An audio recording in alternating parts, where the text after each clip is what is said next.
Hello everyone, কেমন আছো সবাই? আরও একটা ভিডিওতে তোমাদের স্বাগত জানাই। তো আজকে কিন্তু ব্লগটা আমি বিকেলবেলা থেকে স্টার্ট করছি। আর এখন এই যে দেখতে পাচ্ছ, এখন কিন্তু একটা ব্লাউজের পিস কাটা হচ্ছে। এটা আমার ননদ ব্লাউজের পিসটা কাটছে। তো এটা হচ্ছে আমার ননদের শাড়ির ব্লাউজটা, আমারটা বানানো হয়ে গেছে, তোমাদেরকে আগের ভিডিওতেই দেখিয়েছিলাম, এবং আমার ননদেরটা এখন বানাচ্ছে, তাই ভাবলাম যে তোমাদেরকে একটু দেখিয়ে দিই। তো আর এই যে এইখানে আমাদের মেশিনটা রয়েছে, সেলাই মেশিন, সেটাও তোমাদের দেখিয়ে দিলাম। আর ওই যে অনিশ ওখানে নাচ করছে, গান করছে। ও যে সারাদিন কী করে আর কি বলবো, সবসময় যদি ফোনটা অন থাকে তাহলেই আর কি বোঝা যাবে যে ও কী করে। আমি তো এখান থেকে একটুখানি লুকিয়ে লুকিয়ে ভিডিও করে নিয়েছি, যদি দেখে ভিডিও করছি তাহলে চুপ করে দাঁড়িয়ে যাবে। তো বন্ধুরা, এখন হয়ে গেছে সন্ধে, আর এখন আমি আজকের ভিডিওটা একদম আমি বিকালবেলা থেকে স্টার্ট করেছি। আমি সকাল থেকে আজকের ভিডিও করিনি, ভেবেছিলাম যে করবো না ভিডিও। তারপরে হঠাৎ করে আমাকে ফোন করে বলে যে আমি যেই চুড়িদারটা বানাতে দিয়েছিলাম যার কাছে, তো সে হঠাৎ করে ফোন করে আমাকে বলে যে চুড়িদারটা হয়ে গেছে। তো আমি আজকে যাব, সেই জন্য ভাবলাম যে এই ভিডিওটা শেয়ার করি, যেহেতু বাজারে যাব, চুড়িদারটা আনতে যাব, আর তোমাদেরকে তো চুড়িদারটা তো দেখাবোই। তোমরা অনেকেই কমেন্ট করেছো যে দিদি এখনও চুড়িদারটা তোমার বানানো হয়নি, বানানো হয়ে গেলে কিন্তু অবশ্যই দেখিও। আমি সমস্ত জিনিসই তোমাদেরকে দেখানোর যতটা পারি চেষ্টা করি। কি বলবো, যে 1 টাকার জিনিস কিনলে পর্যন্ত তোমাদেরকে আমি দেখাই। আর আমার ওই পিসটার কত দাম নিয়েছে, আর চুড়িদারটা বানাতে আমার কত নিয়েছে, এবং প্যান্টের পিসটার আমার কত দাম নিয়েছে, সমস্ত কিছু তোমাদেরকে আমি বলবো, বাড়ি এসে বলবো। ওই চুড়িদারটা নিয়ে এসে তখন তোমাদেরকে বলবো, ঠিক আছে? রাত্রিবেলা এখন বাজে হচ্ছে সন্ধে 7:18, একটু পরে যাব, 8টা বাজবে, তারপরে যাব বাজারের দিকে। আর আমি যাব, শাশুড়ি মা যাবে, আর আমার ননদ যাবে নাকি কোনো ঠিক ঠিকানা নেই, দেখি বলে দেখবো, গেলে যাবে, নাহলে আমি আর মাই চলে যাব বাজারে।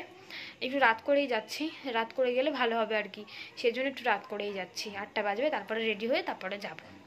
তো চলো দেখতে থাকো ভিডিওটা। আমি ভীষণ এক্সাইটেড ওই চুড়িদারটা পরার জন্য। আমার না বহুদিনের ইচ্ছে ছিল এরকমভাবে একটা চুড়িদার বানিয়ে পরার, পাটিয়ালি প্যান্টের সাথে। তো সেটা বানানো সম্ভবই হয়নি। কি বলবো, অনেকবার বানানোর চেষ্টা করেছি, হয়েই ওঠেনি। তো ফাইনালি আজকে আমি সেই চুড়িদারটা হাতে পাবো।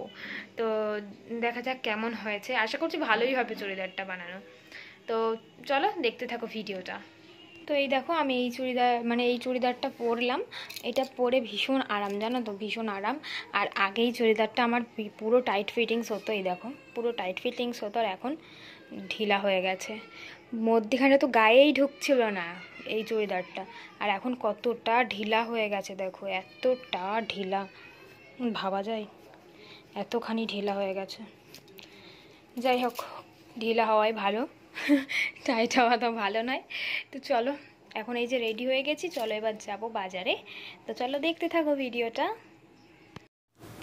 বাজারে এসেছি, তারপরে দোকান থেকে নিয়েছি, যেই দোকানে আর কি দিয়েছিলাম চুড়িদারটা বানাতে, সেই দোকান থেকে চুড়িদারটা নিয়ে এখন বেরিয়ে পড়েছি। আর তারপরে চলে এসেছি সোজা আমাদের দোকানে। কেন জানো? আমাদের দোকান থেকে একটা জামা নেব।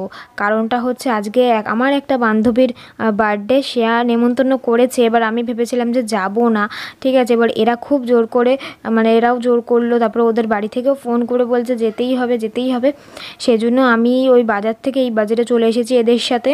তারপরে আমাদের দোকান থেকে একটা জামা নিয়ে বার্থডে পার্টিতে যাওয়া হলো। এই যে এই কুর্তিটাই নেওয়া হয়েছে, এই একটা কুর্তি নেওয়া হয়েছে, দিয়ে বার্থডে পার্টিতে যাব বলেই আমাদের দোকানে আসা আর কি।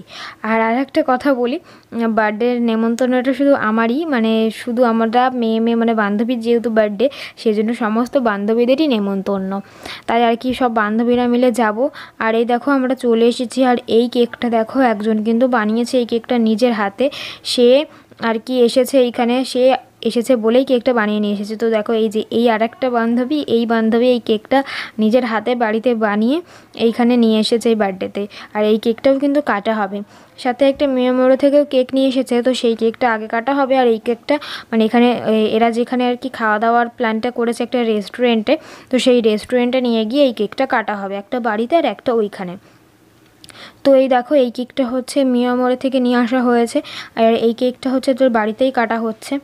আর আমার যেই বান্ধবীর হচ্ছে জন্মদিন, তার নাম হচ্ছে রূপা, তাই কেকে লিখে নিয়ে এসেছে রূপা। তার ওর বরকে দেখো কি কাণ্ড করে, এতই আর কি মারে, কি বলবো, এত ওরা মজা করে ভীষণ।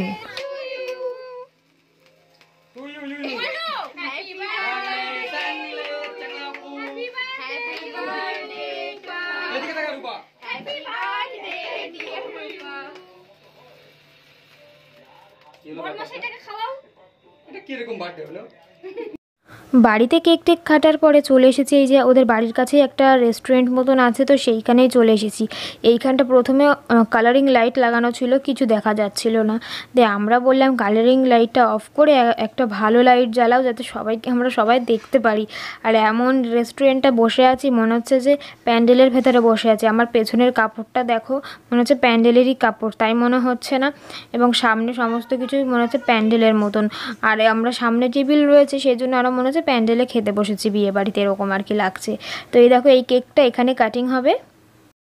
Happy birthday to you, happy birthday to you, happy birthday to Rupa, happy birthday to you, dear Piyali, happy birthday Piyali. তোমরা ভাবছো তো যে কেকটা তো কাটা হয়ে গেল, তারপরে আমি আবার কেন কাটছি? আসলে কারণটা হচ্ছে ও তো কেকটা কেটে এমনি সবাইকে খাইয়ে দিয়ে তারপরে আমাকে বলছে যে পিয়ালি কেকটা একটু কেটে দাও সুন্দর করে সবাইকে, তারপরে পিস পিস করে দিয়ে দাও। তো আমি এখানে সুন্দর করে মানে সবাই যাতে হয় সেরকমভাবে পিস পিস করে কেটে নিয়েছি। এমন পিস করেছি যে সবাই খেয়েও পর্যন্ত অর্ধেক কেক বেঁচে গেছিলো। মানে কেকটা ভীষণ ভালো হয়েছিল কেকটা। আর যেহেতু বাড়িতে বানানো সেই জন্য একদম সফট, একদম ফ্রেশ ক্রিমের কেক ছিল, ভীষণ ভালো লাগছিল খেতে। আর এই যে আমাদের আজকে স্ন্যাক্সে ছিল হচ্ছে মোমো, তার সাথে স্যুপটা অল্প একটুখানি খেয়েছি, আর মোমোটা বেশ ভালোই খেয়েছিলাম। তারপরে চলে এসেছে আমাদের জন্য বিরিয়ানি। তো এখন আমরা সবাই মিলে বিরিয়ানি খেয়ে নেবো। আর মোমোটা খাওয়ার পরে বিরিয়ানি খাওয়ার আমার পেটে একটুও জায়গা নেই। শুধু আমার কেন, এখানে আমরা যারা যারা সবাই বসেছি খেতে, তো এখানে আমাদের কেউই আমরা ঠিক করে খেতে পারিনি, যেহেতু এর আগে মোমোটা খেয়ে নিয়েছিলাম সেই জন্য আর কি। আর আমরা এখানে একসাথে থাকলে আমরা এতই আর কি মারি, আমরা সব বান্ধবীরা মিলে কি বলবো। এখন রাত অনেক বেজে গেছে, তো আমি বাড়িতে চলে এসেছি। তোমাদের দাদাভাই আমাকে আনতে গেছিলো, তো ওর সাথে আমি চলে আসলাম বাড়িতে। আসার পরে এই দেখো, এবার চুড়িদারটা তো পরে দেখতে হবে যে আমার গায়ে ঠিকঠাক হয়েছে নাকি, তাই না? তো এই দেখো চুড়িদারটা আমার তো মনে হচ্ছে মানে ভীষণ ভালো লাগবে। চলো তোমাদেরকে পরেই দেখাই। আমি ভীষণ এক্সাইটেড এই চুড়িদারটার জন্য। আমার বহুদিনের ইচ্ছাটা, মানে আমি আজকে বানিয়ে পরতে পারছি চুড়িদারটা। আমার বহুদিনের ইচ্ছা ছিল এরকম একটা বানিয়ে চুড়িদার পরার। কি করছো তুমি এখান দিয়ে? টাইলি মেরে বেড়াচ্ছ নাকি? নতুন জামা কিনে নিয়ে এসে এখন র্যাম শো দেখাচ্ছে। রাত 12, এখন বাজে 12টা। সত্যি 12টাই বাজে। আমি জামাটা বানিয়েছি, অনেকে রিকোয়েস্ট ছিল যে দিদি ভাই তুমি জামাটা কবে আনবে, অনেকে কমেন্ট করেছিল। তো এই যে ফাইনালি জামাটা নিয়ে এসেছি। জামাটা আমি পরেও নিয়েছি চুড়িদারটা, আর তার সাথে এই যে পাটিয়ালি প্যান্ট। আমার তো ভীষণ পছন্দ হয়েছে, তোমাদের কেমন লাগছে বলো? এরকম ফুল হাতা, আর সাথে এই যে এখানটা আমি একটু এরকম এক্সট্রা মানে বেশি লম্বা করতে বলেছিলাম যাতে এখানে এরকম কুচি কুচি হয়ে থাকে। আমার এরকম কুচি কুচিটাই বেশি ভালো লাগে। আর এখানে একটা টিপ বোতাম মতন আছে যাতে এখানটা কুচি কুচি হয়ে থাকে। তো এই দু হাতেই দেখো এরকম রয়েছে। আর পেছনটা একটু ডিস্টার্ব হয়ে গেছে। বিষয়টা হচ্ছে যে আমি পিঠে দেখো একটা ফিতে লাগানো আছে, আমি এখানে দুটো ফিতে লাগাতে বলেছিলাম। মানে দুটো ফিতেটা কিরকম ভাবে বাঁধা হবে বলো তো? এরকম দুটো ফিতে থেকে এরকম ভাবে এক জায়গা থেকে ওটা বেঁধে গিটটা ঝুলবে এরকম। আর ওটা এক জায়গায় লাগিয়ে রেখেছি। এবার দোকান থেকে যখন আমি নিয়েছি তখন আমার খেয়াল ছিল না। ওই যে আমি বার্থডে পার্টিতে গেছিলাম, তোমরা তো ভিডিওতে দেখতেই পেলে। এবার সেইখানে যাওয়ার তাড়াহুড়োতে আমি এই চুড়িদারের দিকে লক্ষ্যই দিতে পারিনি দোকানে গিয়ে, বুঝলে তো? তো এই দেখো কেমন লাগছে বলো? সবকিছু ঠিকঠাক আছে নাকি? পুরো আমার তো ভীষণ পছন্দ হয়েছে। আর আমার এই যে লাল রঙের ওড়নাও রয়েছে, এই ওড়নাটাও নিয়ে তোমাদের দেখাই। এই ওড়নাটার সাথেও কিন্তু বেশ ভালো লাগছে, কারণ যেহেতু প্যান্টটা লাল পরেছি তাই লাল ওড়না। আর এর সাথে কিন্তু দেখো সাদা চুড়িদারের সাথে কিন্তু আমি প্যান্টটা ধরো ব্লু কালারের পরলাম, তার সাথে ওড়নাটাও যদি আমি ব্লু কালারের নিই, ব্লুটা মানে ব্লু কালার পরি তাও কিন্তু মানিয়ে যাবে। মানে সাদার সাথে সমস্ত কালার মানিয়ে যাবে, কিন্তু প্যান্টটার ওড়নাটা এক কালারের হতে হবে, তাই না? এখন যেহেতু আমি প্যান্টটা লাল পরেছি তাই ওড়নাটা আমি লাল নিয়ে তোমাদের দেখাচ্ছি। এবার দেখো কম্বিনেশনটা কিরকম লাগছে, ভালো লাগছে কিনা? ওড়নাটা নিয়ে বেশি ভালো লাগছে, কিন্তু এই ওড়নাটা অনেকটা বড়, পুরো মাটিতে লটকাচ্ছে ওড়না। আমার সাইজ ছোট, আমাকে আরো বেশি লম্বা হতে হবে, তাহলে সব ঠিকঠাক হবে বলো? ওড়নার সাইজ তো কাউকে মানে মাপ নিয়ে বানায় না, অন্য তো ঠিকই বানায়, আমি মানে ছোট। তো যাই হোক একটা হেল্প করে না উঁচু হয়ে যাবো, ঠিক আছে? তো এই যে কেমন লাগছে বলো, আমার তো ভীষণ পছন্দ হয়েছে, ভীষণ ভালো লাগছে নিজের কাছে। অনেকদিন ধরে ইচ্ছা ছিল এরকম একটা বানানোর, এরকম চুড়িদার একটা বানিয়ে পরার ভীষণ ইচ্ছা। তো আমি যেখান থেকে বানিয়েছি তিনি বলেইছে যে যদি কোনো মানে সেটিংয়ের প্রবলেম থাকে, মানে যদি গায়ে ঠিকঠাক না হয় তাহলে নিয়ে যেতে বলেছে। আমি ফিতেটার জন্য নিয়ে যাবো একবার, ওখানে দুটো ফিতে লাগিয়ে নিয়ে চলে আসবো। আমি ওনাকে বলেছিলাম, উনি হয়তো ভুলে গেছে, এবার সামনে দুর্গা পুজো তো অনেক কাজ, মাথাতে আর কাজ করেনি হয়তো তার, সেই জন্য হয়তো ভুলে গেছে। কোনো ব্যাপার না, ঠিক আছে, না লাগালেও চলবে, বাট আমার ওটাই ইচ্ছা, সেজন্য আমি লাগাবো। তো যাই হোক চলো, অনেকটা রাত হয়েছে, আজকে ভিডিওটা এখানেই শেষ করলাম। নতুন একটা ভিডিওতে তোমাদের সকলের সাথে আবার দেখা হবে। সকলে ভালো থেকো, সুস্থ থেকো। আর আমার জামাটা ভালো করে বোঝা যাচ্ছে তো ডিজাইনটা? এই চুমকিগুলো চিকমিক করছে না?